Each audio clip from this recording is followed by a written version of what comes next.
Hello everyone, I'm Petra. Welcome back once again and thank you for watching. Today I wanted to speak on emotional dependency because this is really key when you're trying to fathom out certain things, fathom out why you were so emotionally invested in toxic relationships and why you also have a lot of trouble from stepping away and staying away from emotionally abusive relationships. This is what always comes up, and it is a very sometimes a very difficult part of our character, our personality that we need to look at. And it is something that I myself had to do when I wanted to truly grasp why I found it so difficult to break away from toxic relationships and what was really going on the inside. Why did I stay in these relationships? I think one of my very good friends, excuse me, I recall that when I was in emotionally abusive relationships, she said to me, "Why do you tolerate being used as a doormat?" And that really triggered a lot in me because I thought, my goodness, this is true. I do tolerate being used as a doormat. And what makes it so hard as well is or what makes it so difficult is when we get to see the softer side of the abuser sometimes, the false softer side, and then we are abused. This puts us in a state of cognitive dissonance, as we have spoken of before, where you think, well, they are being nice to me, but I'm being abused, but they're being nice, so you switch back and forth. And this has everything to do with emotional dependency as well. So where does this come from? Emotional dependency has its birthing ground in childhood. We are raised a certain way, especially if you're coming from a dysfunctional home. You are programmed to be and to do and to say certain things. And this is not in alignment with your authentic self. And this is where all the emotional pain comes from. So when you have emotional dependency, you also have very low self-esteem, very low self-worth, or in some cases you don't even have self-worth. And you have little to no boundaries. You don't know how to say no. You don't trust your own feelings because being conditioned and programmed a certain way, you are learnt or taught not to trust your own feelings. You are made to feel invisible. You are not validated. Your feelings and your emotions are just not validated. You are not heard as a child. And of course, I think, it's my opinion, that every single one of us has a certain degree of emotional dependency. It is at the top of the spectrum when we have been raised in dysfunctional homes. To just give a small example of myself, I was not raised in a dysfunctional home. I had very loving, very healthy parents. But I was taught or conditioned or programmed, whatever word you like to use. I was programmed to always be nice, to always be kind and loving, which are excellent traits to encourage in a child.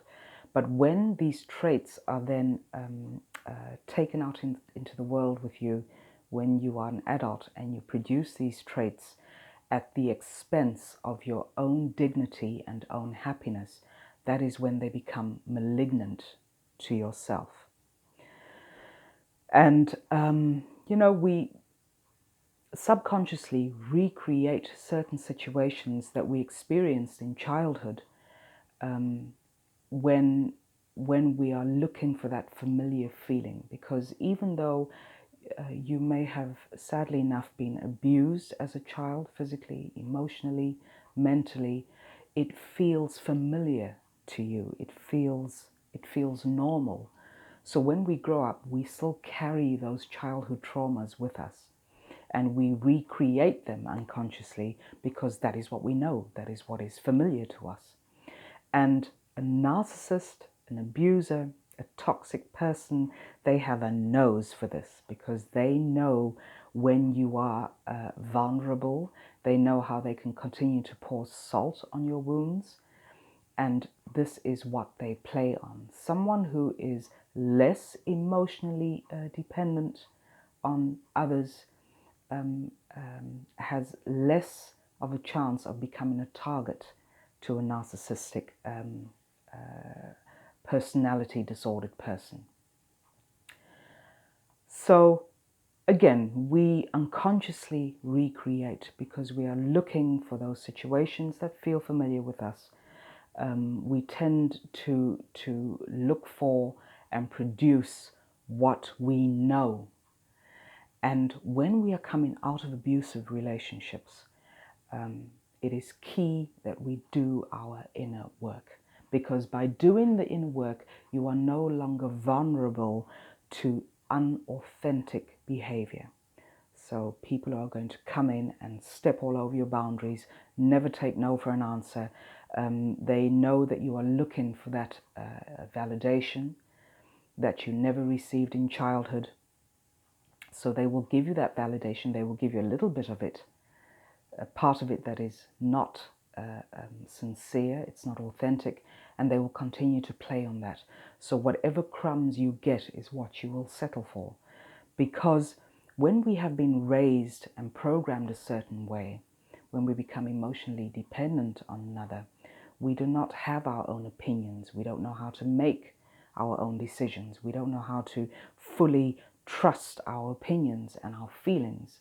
And when we don't trust our feelings, when we don't trust our inner guidance system, this is when we are led astray by narcissistic abusers in our lives. So doing your inner work is absolutely imperative. It is going to allow you to trust your feelings, to trust your intuition, to trust your emotions. Because when you have that solid trust within yourself, this is when you are in alignment with good feeling, when you're feeling happy, when you're feeling joyful, when you are feeling at ease, when you feel that you have peace in your life. This is when you are in alignment with your authentic self. But when you are feeling restless, when you are feeling emotional pain all the time, when you feel that you have to look for external validation all the time, that is telling you that you are not in alignment with your authentic self. So it has everything to do with redefining your identity, or creating the identity that was never really developed in childhood because of whatever trauma and abuse you went through. But as an adult, we have the responsibility to form that identity for ourselves. And that is by looking at what makes us tick, what are our likes and dislikes, what makes us happy, what makes us angry, what makes us crazy. You know, all these different qualities and values are what makes up our authentic identity. And it is so important to dive in and look at those painful parts of yourself that we don't want to look at them. We want to continue denying that we have all that pain.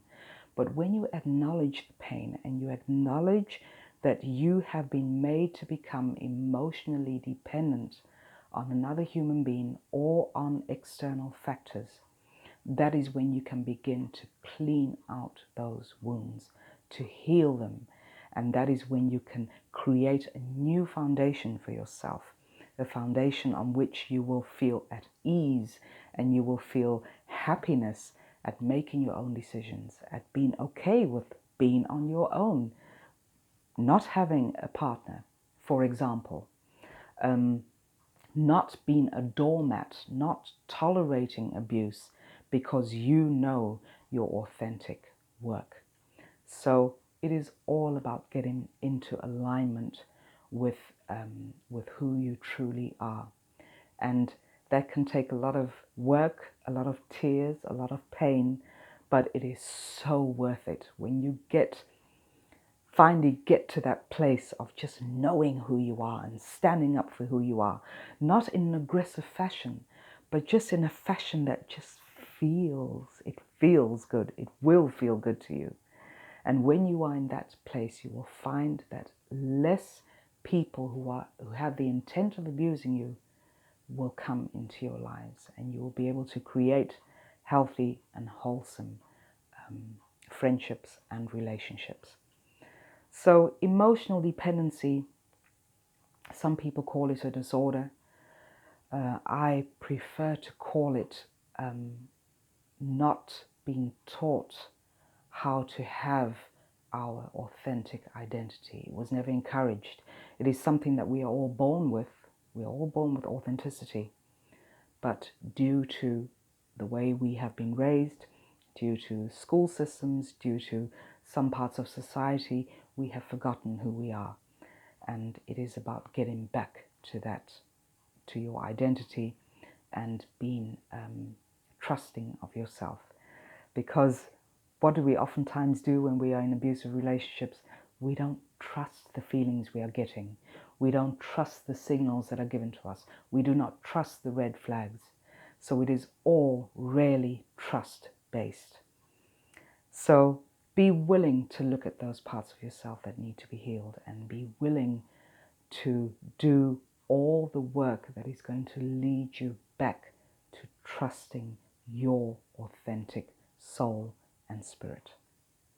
Thanks again for watching, and looking forward to speaking to you all next time. Bye for now.